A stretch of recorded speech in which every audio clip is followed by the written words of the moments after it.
Oh my goodness, what is going on, everybody? Hope you're all doing well. Welcome back to more CSGO news. I could not be hyped up enough. I tried drinking more coffee before this video, guys, but it's finally time. All the rumors leading up to this, guys, latest reports brought to us by Decay himself. I will link his article, as per usual, down below for all of you guys out there. Yes, it is finally happening. A CSGO major is quite possibly coming to Brazil, possibly in Rio de Janeiro, to be called the ESL 1 Rio Major. I probably misformatted those words out there, but come to Brazil is finally coming to fruition for a gigantic esports event to be hosted in the country itself, and I'm pumped about this. I think it's a very debatable point out there, but let's just take it as the breaking news it is. This is a setting a precedent for what could be one of the best majors of all time. Am I going to regret saying that? I don't know. I certainly could. Many months from now, you guys can come back here and rag on me in the comment section, but yes, ESL apparently acquiring rights or getting the rights to our next major, or at least one of the majors in 2020 to come to Rio de Janeiro, amongst many cities that could be the potential option out there. If you guys were aware of this as well, we've talked countless times about the passion these Brazilian players, the teams, the orgs, the companies, and especially the fans have in this region, and they are relentless. I think in a very great way, but also can be in a very bad way, very debatable way. We've had many players out there, many talent also had their issues in Brazil, but with all that being said, with that passion, with that viewership, and with several Brazilian teams who could be or will be at this major, this could be one of the best majors we ever see in Counter-Strike. I'll double down on it. We've had Blast Pro events in Sao Paulo. We've had other events in Rio de Janeiro as well. They were smaller events, but just keep in mind as well, a team like Furia, they skipped out on all of ESL Pro League. They had a free pass to Pro League, and they said no to go to Rio to pay, I think it was actually a 100K tournament. It wasn't a gigantic tournament. They placed pretty poorly there as well. They skipped all of that free chances to go play at home because of that passion, that loyalty that people really expect of teams like that, and especially of Brazilian teams. I am super excited about this, and I cannot wait to keep you guys posted. Another great report by Decay.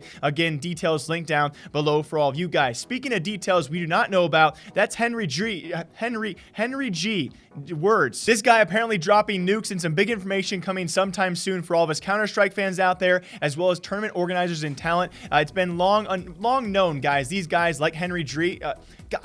It's been long known for people like HenryG, of course, also fresh off his victory at Esports Caster of the Year this past weekend. Huge congratulations to him for that. It's been long known for casters and talent, though. They have a tumultuous lifestyle. They are always traveling, always going to events, and have very little time for real life events on top of that, because with esports, they schedule things so closely. A lot of this talent out there is finding weeks ahead of time, hey, you'll be here, you'll be here, you'll be here, and not allowing them to actually schedule out their real lives around the events they participate in on top of that. Now, we know for CSGO, we see a lot of the same talent just really trying to crank out as many events as possible, because you never know what might be your last event, what might be your next event, so you take all those opportunities as they do come. Someone like Henry has been around the world time and time again, has been traveling non-stop ever since he did begin. We have tons of great talent, though, across CSGO that fall in those same shoes, and now this recent information out there, apparently something is coming to either North America or Counter-Strike in general, which will allow them to plan their lives out further, which I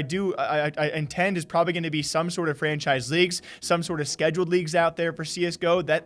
They can actually plan around those few months and live their lives the rest of the year. So I think it's very exciting. On top of that, though, he says more stuff is coming, which might not even be related to that stuff at all. So he's going to be dropping some other news there. Whatever he does drop, I will break it down for all of you guys here. It does sound like 2020 and going forward, hopefully for the better talent out there, it should be easier on the stress that they do undergo currently right now. As the esports scene does grow, hopefully the TOs and how they work with organizers and how they work with talent, it does continue to progress as well in their favor. Also in big news out there, brought to us by AB Overdrive, for all you Dosia fans, it seems that Gambit will not be his return, which always obviously right off the bat begs the question, what is the future of Gambit if not Gambit Academy? Is that all they have going? Because based off two sources, AB Overdrive been a great source so far, has been leaking a bunch of things so far this offseason. Some have come to fruition, some are probably still in the works. This one's saying Dosia will continue his career in China, of all places out there. It could be with a Chinese club also trying to get more into esports and especially CSGO,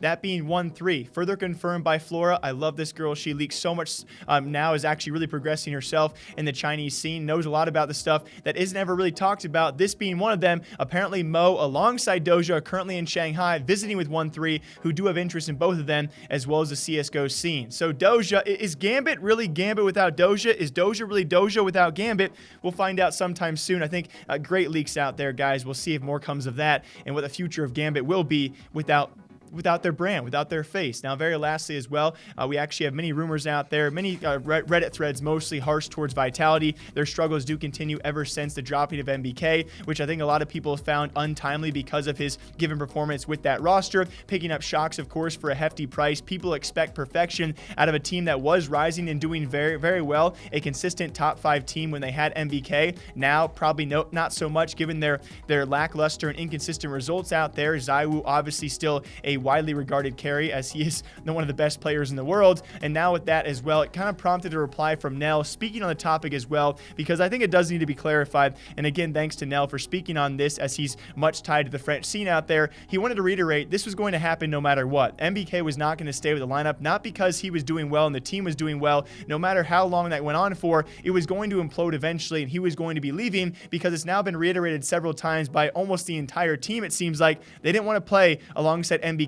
Even while they were winning, they didn't want to be with him. So a move was coming no matter what, whether they sucked or whether they skyrocketed. NBK was going to be dropped from the roster as well. He will admit that Shocks is not seemingly the solver right now. It seems they still have plenty of issues, and they're certainly struggling. But when it came time for is NBK being kicked the right move, obviously it's not. But at the same time, he was never going to be able to stay because they did not want to play with him. So a great clarification there, as Vitality continues to not be the Vitality we saw earlier this year and late last as well. Until next time, I hope you guys all enjoy. I'll be breaking down esports and gaming news here all day long. Thank you for the continuous DMs and the comments out there, still bringing us stories. Trust me, guys, I'm trying to cover as much as possible. I'm doing my best. Thank you all for watching. Until next time, take care of yourselves. All right, do me a favor, smile today. Bye.